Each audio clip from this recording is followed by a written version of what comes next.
Al jaren is er werk aan de plannen voor een nieuw klooster bij Jorvert. Een paar maanden verleden was duidelijk dat de plannen teruggaan. Er wordt nu het werken aan een meerskipstafel. Een belangrijk meubelstuk voor een klooster. In een klooster je een grote tafel te staan. Zo neemt de kloostertafel. Met een protte meisje omheen zitten kennen. En werd zijn verhaal kwijt kennen. En werd ze dingen van wat opstekken. En nu heeft Henk Kroes, uw voorzitter, betocht of we die tafel nou eens maatje van materiaal wat vreun van Nij Klooster onleveren.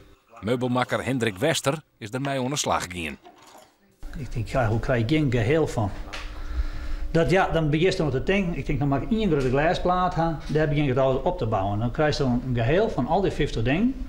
Wat dan heel doorzichtig wordt. Zelfde poorten wordt doorzichtig. Met elementen erin die de meesten gebracht hebben. Ik heb een voetenbank onleveren. En die voetenbank die leidt hier. Die komt uit de hervormde kerk van Gariep. Daar heb ik altijd wennen. En als famke van 4 jaar gang ik al met us heid en mem naar de kerk. Hier wordt dan helemaal vol maken met een epoxy, een soort has. Wat uit Leeuwarden komt. En dan wordt het glad maken, wordt het scheren, wordt het oerlakt. En dan heb je eerst een vlakke tafel. De stichting Nij Klooster had nog geen geschikt plakvoen voor het klooster. Daarom wordt een pad van de kerk in Jorvert voor eerst ingericht als modern klooster. Daar wordt een maasgebed houden, kan kuieren worden en er wordt meerskippelijk eten.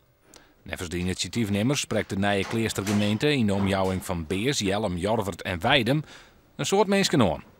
Els is welkom in Nij Klooster om daar korter of langere tijd te wezen en op adem te komen te kennen. Snij 28 oktober wordt de meerskipstafel presenteren in Jorvert. Van dan af is het klooster alle waas die zie je.